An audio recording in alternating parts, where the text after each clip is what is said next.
Mic check 1 2. Testing 1 2. Mic check 1 2. Testing 1 2. Mic check 1 2.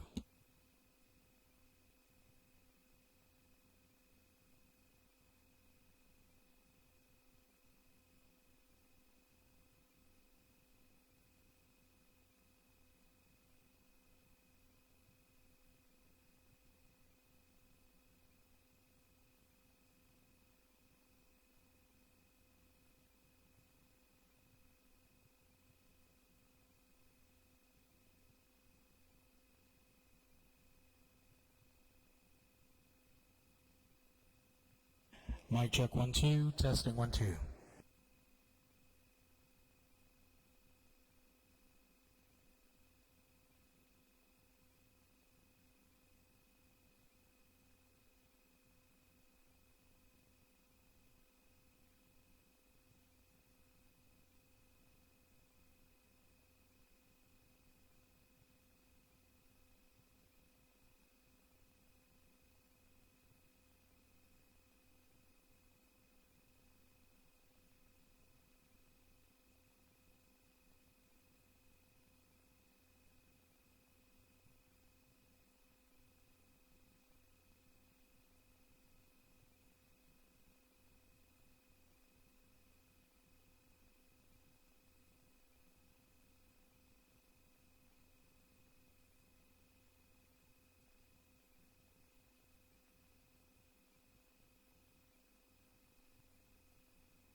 This public hearing conducted by the Committee on Appropriations and Adjudication will now come to order. Notice the public hearing was disseminated to all local media outlets via electronic format on Wednesday, May the 31st, with a second notice provided on Wednesday, June the 7th, 2017. Notice of the hearing was also made known on the Legislature's website. There's only one bill on today's agenda, and that bill is Bill 96-34, introduced by Senator Dennis Rodriguez, Jr. Inasmuch as he is the sponsor, I'll allow him the opportunity to introduce the bill and make an opening statement. Good afternoon. Thank you very much, Mr. Speaker. Thank you very much for all of you for being here this afternoon.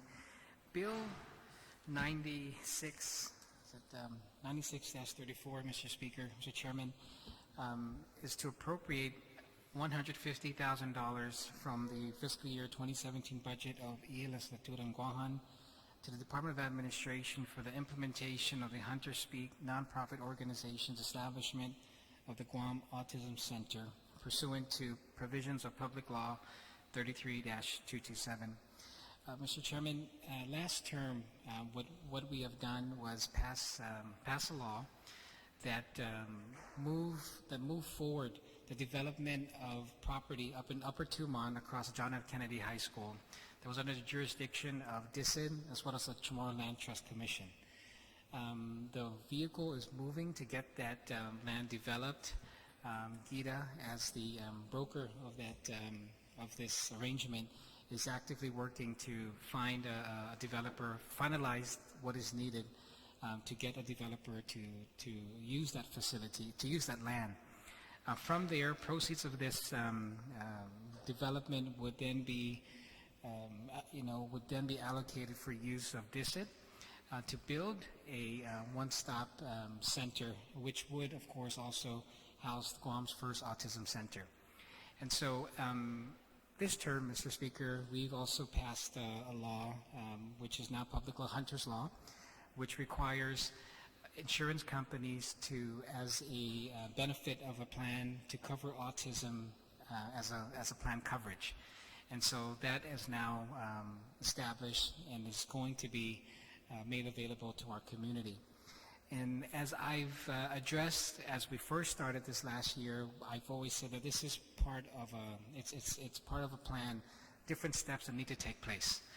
And so what we're doing here today, Mr. Speaker, is that we've been able to see a source of funding, being that the legislature has rolled back the salaries of the senators, that there's a potential savings of about $150,000 between this month up to the end of the fiscal year.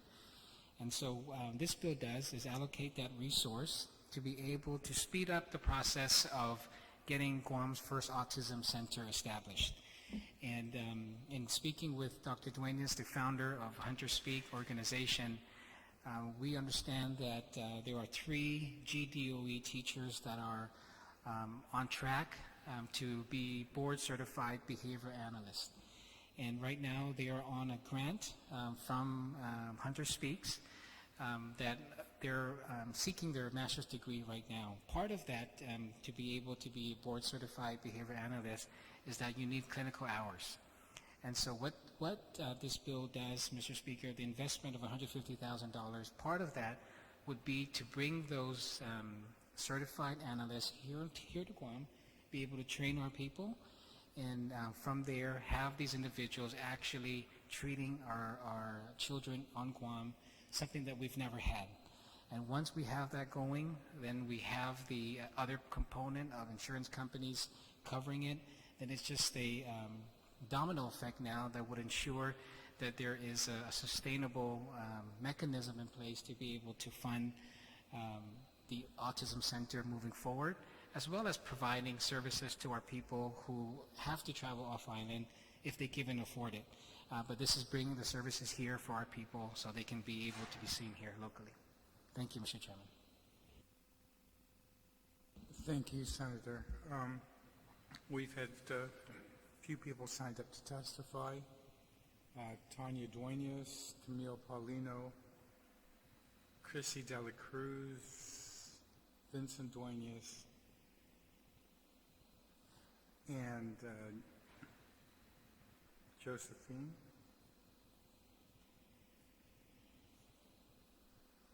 Okay.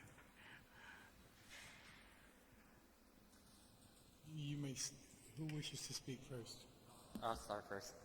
Good afternoon, Senator Rodriguez and Mr. Speaker. Thank you for having us today. For the record, my name is Dr. Vincent Duenas, an internal medicine physician here on Guam, and again, the co-founder of Hunter Speaks Autism Organization.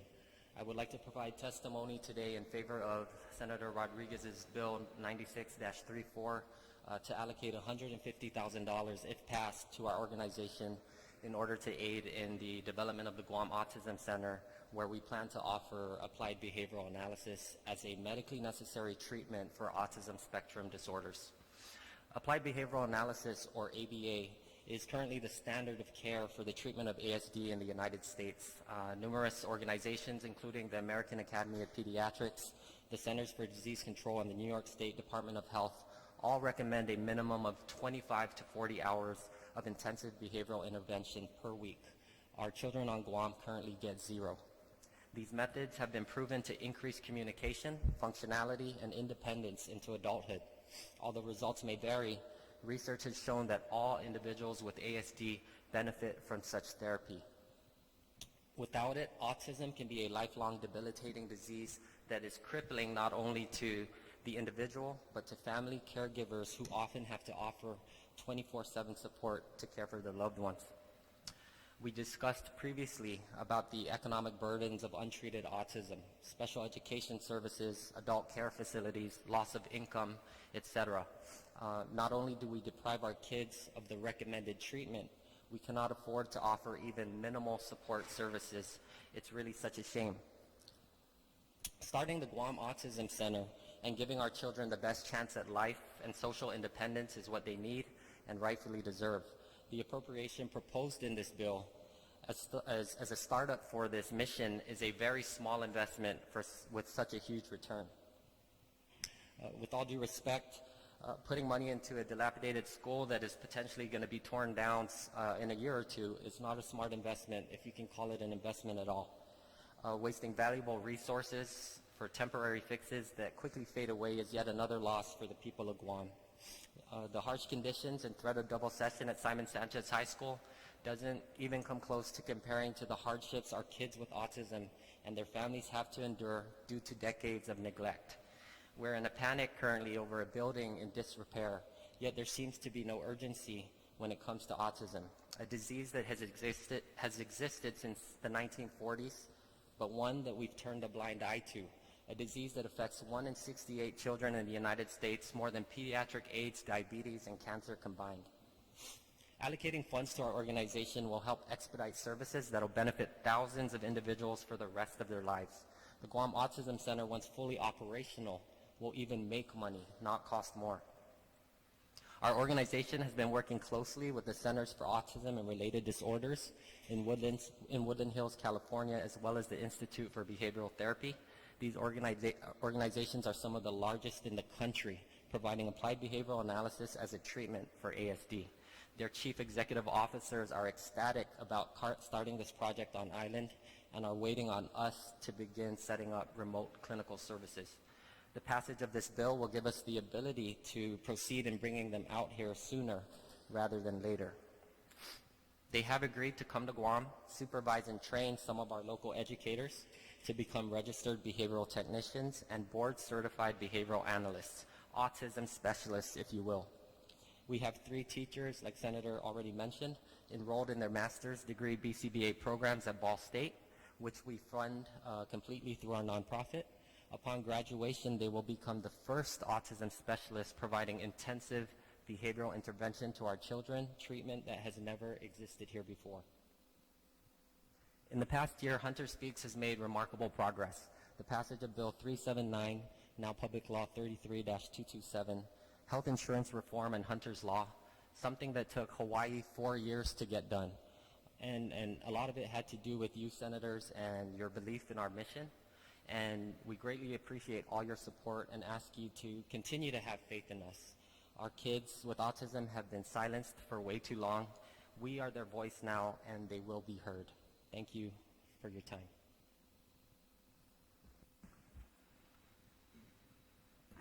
Hi, my name is Tanya Duenas. I am the CEO of Hunter Speaks organization, and this is my testimony in support of Bill 96-34. It's more of our personal story.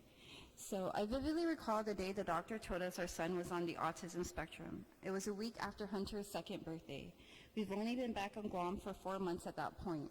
I don't know if I felt relief from finally having an explanation or I was simply in a state of shock.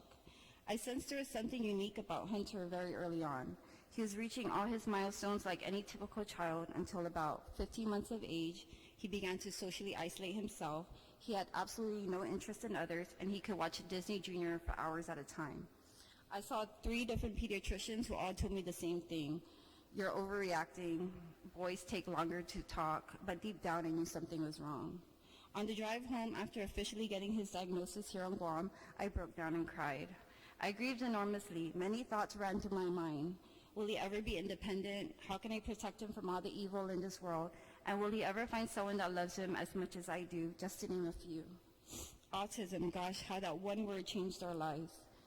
3 years since the diagnosis, I had to quit my job as a nurse. I had to stay home and figure out how to connect with our son, who we were losing with each passing day. Being unable to communicate was the root of our battle and the start of our journey. Not all was difficult with Hunter. He started to talk by age 3. He spells now like a spelling bee champion. He can read at a 2nd grade level, and he has a photographic memory.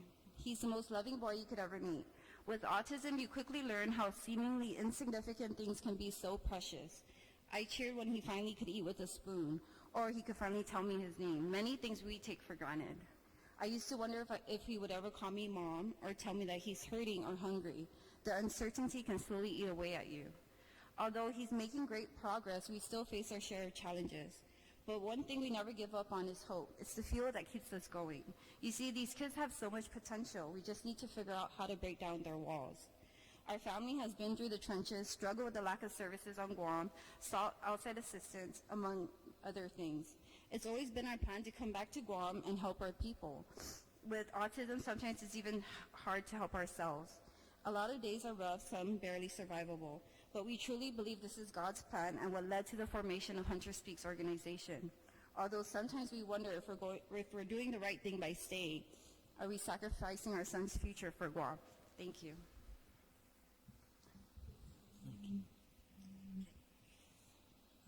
Hi, my name is Camille Paulino. I am a member of Hunter Speaks organization and one of the students currently enrolled in the behavioral therapy master's program. Thank you. And this is my testimony in support of Bill 96-34. I am an educator who works with children with autism spectrum disorder and their families. I have worked with children with ASD for almost 10 years now, and now I have returned back to school to acquire my master's degree in behavioral therapy. Behavioral therapy is a proven intervention for children with ASD and helps with many of the areas where our children need support, including communication, social skills, behavioral, functional, and self-help skills. Children with ASD have very specific learning needs that require someone who has studied the disorder and had training in implementing the interventions. With the startup of an autism center, our island will be able to provide a service to our children in this community with the behavioral therapy they require. The next most important factor is time.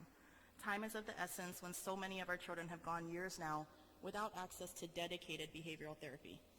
The interventions are the most effective when they can be used early on in the child's life and continue in the areas that are most needed as they grow into adults. It is so important that this autism center begin providing services as soon as possible. With students from Guam who are studying behavioral therapy now, including myself, we have the personnel who are willing to step in and start services immediately. These individuals have committed themselves to bringing behavioral therapy to the island. Also, as part of their school requirements, they must also complete fieldwork hours in the proper setting. Funding the startup of the Autism Center would allow those personnel to complete their programs in a timely manner and ensure that the center is sustainable rather than recruiting personnel from off-island. It also would allow for us to quickly begin providing services and grow into the true needs for our island community. It is with sincere hope that I request your support in starting the first Autism Center on our island for our children. Thank you for your time.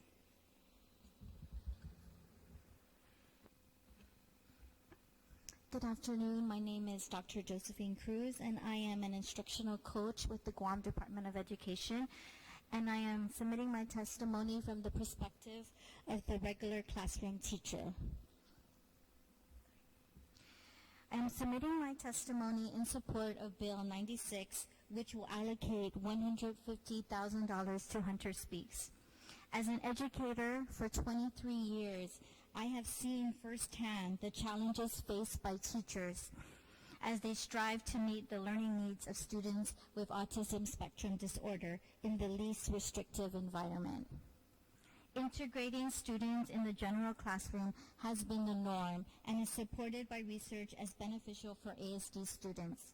However, the challenge, both nationally and locally, is ensuring that both special educators and general educators are provided with the necessary curricular and strategies to work with children with ASD. Unfortunately, we have no personnel in GDOE that is certified in disability-specific teaching methodologies grounded in applied behavior analysis, or ABA. As a consequence, for many teachers, it's a hit-or-miss scenario. Many times we keep our fingers crossed and hope for the best. ASD students deserve highly qualified personnel. It is the goal of Hunter Speaks to provide certified ABA personnel. These resources will support both public and private learning institutions. Bill 96 offers ASD students with services that have long been non-existent on Guam. ASD numbers continue to rise globally and rapidly than any other disability category. We can no longer wait to start addressing the needs of children with ASD. Thank you. Thank you very much. Mrs. Serena? Buenas, Zenhafa Day, Speaker Cruz, Senator Rodriguez, and Senator Nelson. For the record, my name is Ben Servino, and I serve as the Director of the Department of Integrated Services for Individuals with Disabilities. I am submitting this written testimony to inform you that I am in support of Bill 96-34LS. Under Public Law 33-227, the Guam Economic Development Authority was given the authority to work with DISIT along with the Chamorro Land Trust Commission at the Department of Land Management to lease and develop the property across from JFK and to construct the DISIT Business Center and one-stop community resource and wellness center with 6,000 square feet of space designated for the establishment of a comprehensive autism center. To update you regarding the status of the implementation of Public Law 33-227, I'd like to report that DISIT has been working collaboratively with GIDA to develop an interagency memorandum of understanding between DISIT, GIDA, Department of Land Management, and GRTA, and a draft of the request for proposal for the lease and development of the DISIT and CLTC properties. The draft MOU and RFP documents are currently being reviewed for comment and approval by the respective agency boards and commissions. And as soon as all the feedback's provided, GIDA can then proceed with executing the MOU and routing it for review and approval by the Bureau of Budget and Management Resources, the Attorney General's Office, and the Office of the Governor. After the approval process is completed, GIDA will immediately issue the public notice for the RFP in our local newspaper, and once a firm is selected, the procurement process is completed, construction can hopefully begin by the first of the year. In the meantime, DISIT has focused its efforts on mitigating the illegal dumping of trash at the property and sought the assistance of the Department of Public Works to barricade the center passageway into the property. We also sought the assistance of the Department of Corrections to help clear the overgrowth of weeds and bushes within the property. Along with that, we requested assistance from the Tamuning Mayor's Office to collect and dispose of all the illegal trash that was dumped at the property. There is great need to provide comprehensive services for individuals with autism on Guam. And we are all aware that there is a lack of programs and trained autism specialists to appropriately serve this population. The $150,000 appropriation funding would provide the temporary funding to assist the Hunter Speak nonprofit organization in building their capacity to establish an autism center here in Guam so that families do not have to leave our island to access these specialized services on the mainland. These funds could provide the Hunter Speak nonprofit organization with the resources it needs to jumpstart the Autism Center program services until the Dissett Business Center and one-stop community resource and wellness center is constructed. I want to personally thank sponsors of Bill number 96-34 for introducing this initiative and hope that it would be approved and passed by the other members of the 34th Guam Legislature. And respectively, Ben Servino. Thank you very much, Ben. We'll begin questions. Thank you very much, Mr. Speaker. Thank you again for your testimony here. You know, Doc, as I said when we first started this journey last year, that it's going to just take our collective efforts to get to where we're at today and to where we want to go. And so this was an opportunity that we didn't envision early on. It was something that just came about you know, as I said to you, through all God's work, right? And so the opportunity exists here now that we have some funding to help start the process sooner rather than later.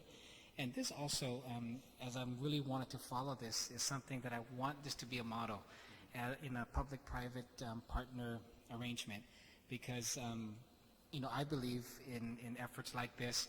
It's the nonprofit organizations that could step up and take on these types of services.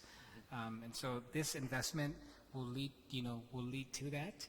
And so the goal is not for this government to fund this program moving forward. Hunter Speaks have proven its ability to perform and is doing that now, especially with funding the 3 GDOE teachers to their master's program. And so we're hoping that we can get this passed and really demonstrate to the community what a true public-private partnership can be like for something as important as autism services. So thank you very much.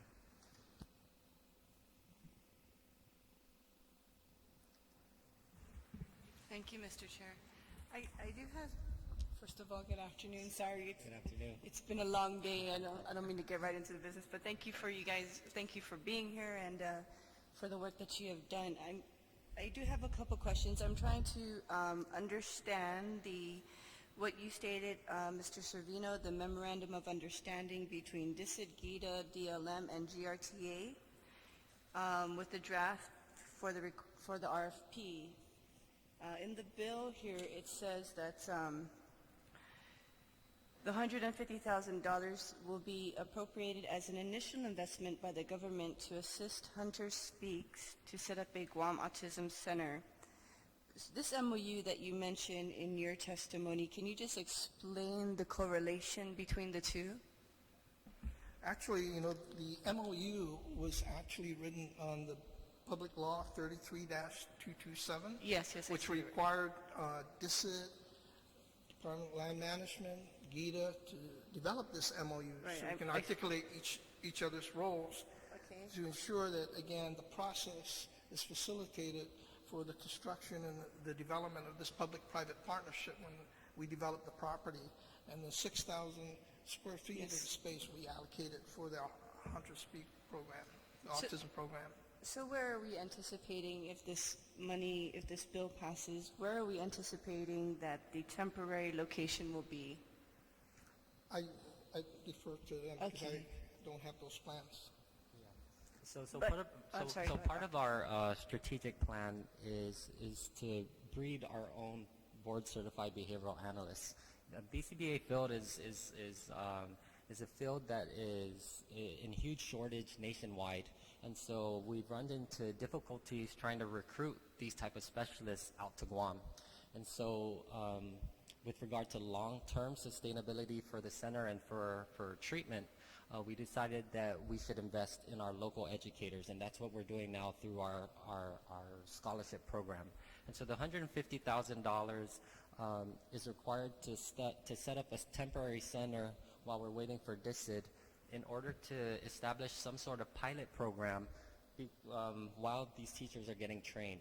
Part of the requirement for graduation is clinical field hours, where these teachers have to service kids and document it, similar to what you would do in medical school when you're in residency. And so they need supervision from a BCBA, none of which are currently employed here on island. And so we've been working with this big organization in California called CARD, the Centers for Autism and Related Disorders. And so our plan is to bring them out here to provide supervision for our BCBAs. And it's expensive, you know, their services are extremely expensive.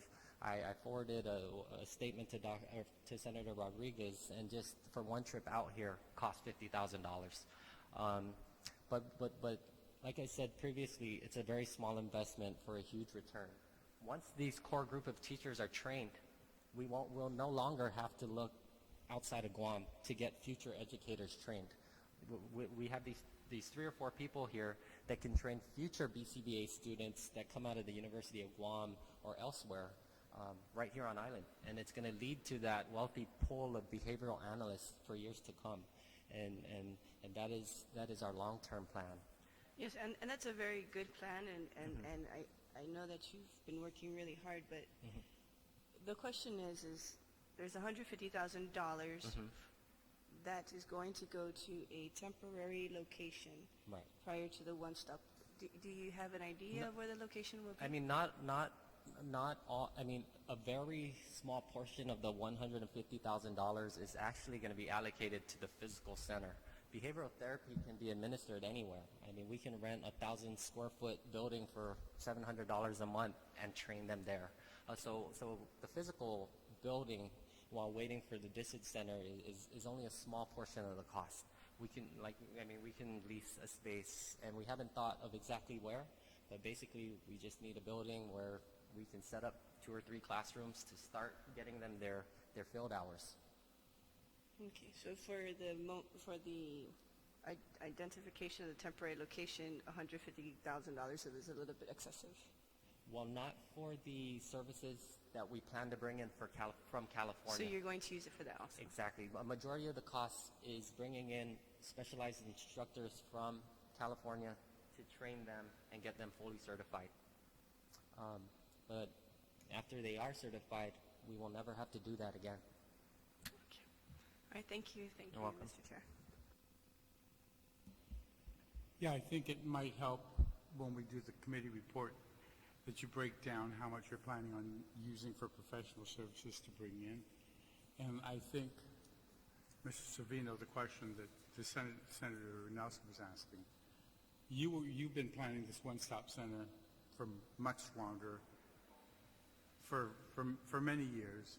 You had in this center a Guam Autism Center, and it's only been recently that Hunter Speaks has been established, and they will be one of the nonprofits that will be utilizing the one-stop center or being based out of there if necessary.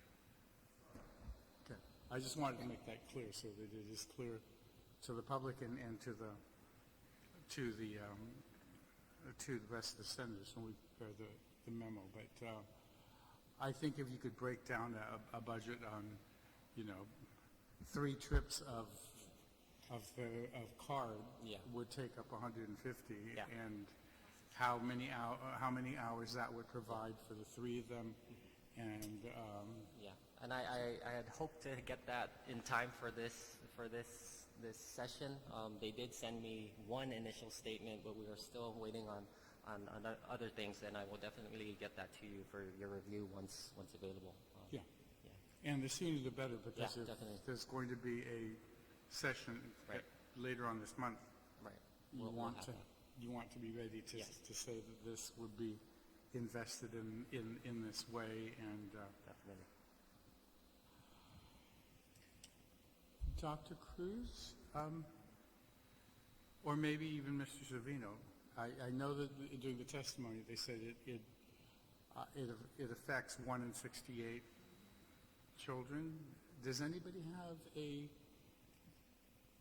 a ballpark figure of how many children we have locally? Last that I'm familiar with, we have over 250 children in the public school system. That doesn't account for children who are homeschooled, private school, our adult population, or even children who are in the DODEA school system. So we're looking at over 250 families. And how many of you specialists will be needed? 250. I mean, the three of you, you'd be overwhelmed with Yes. 250 children. So I'm just wondering how many are we hoping to finally have to make a dent in this? Because I know personally some families who have relocated or are partially relocated, and it's just heartbreaking. Yeah. In order to get the recommended treatment of 25 to 40 hours a week, it's going to take an extensive staff. One of the centers that we toured in Hawaii had 12 BCBAs and 22 RBTs, which are registered behavioral technicians that work under the BCBAs, who are these guys. And at that one center, they were only servicing 40 kids. Imagine 12 BCBAs and 22 RBTs servicing 40 kids full-time. So when we first start out with this, we definitely won't be able to meet the goal of 25 to 40 hours a week. That's for sure. But we may be able to get people 6 to 10 hours a week, and that's a start. And any intervention is better than no intervention. The beauty about behavioral therapy is that it can be learned. It's not rocket science. We can teach this to other families. We can teach this to teachers and anybody who wants to learn. With our son Hunter specifically, what the big push was for this is that we saw a huge change in the little treatment that we were giving to him at home, both by my wife and me and the teachers that have helped him outside of school and in school. And we could only imagine that if we got him the appropriate treatment, what he could be at this point. And so, long term, it is our hope to get children 25 to 40 hours a week. But to start off, we won't be able to meet that capacity for sure. And but just the three teachers we have now, that's not the end of it. We are going to continue to raise money as a nonprofit to fund more scholarships on the private side, and get as many people as we can. But the interest is there. I mean, we've had so many educators want to enroll in our program, but we don't have the funds necessarily to enroll them now.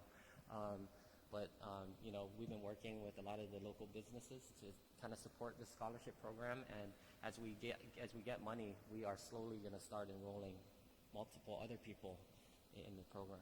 So, how much of a scholarship are you providing? It's a master's degree program similar to what ProTech provides, and so it's $10,000 per year, just like what ProTech at the university does. In return for service repayment at the Guam Autism Center upon graduation. And how many years does it take? 2 years. 2 years. For some teachers who already have a master's degree in special education or other types of specialized degrees, they can go on an accelerated track that only takes 1 year, and so it's variable, but.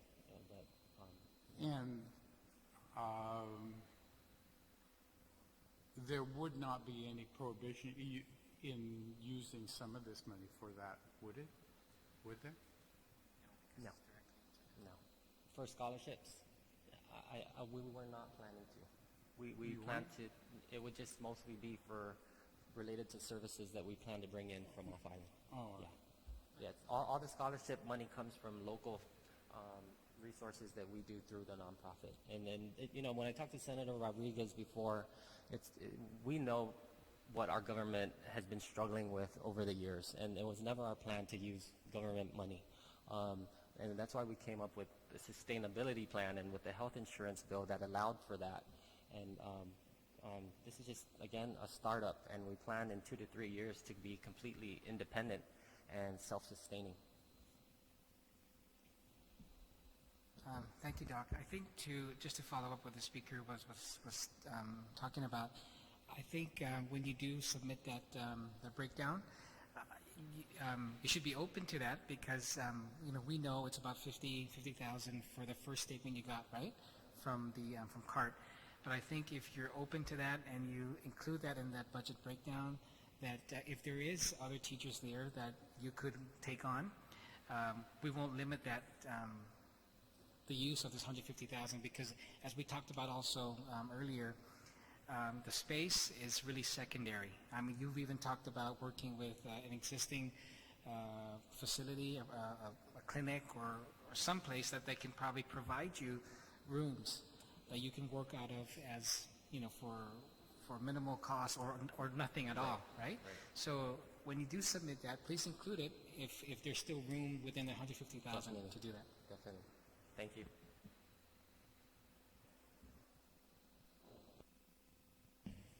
I want to thank all of you for coming to testify, and especially you, Dr. Duenas, and your wife for having the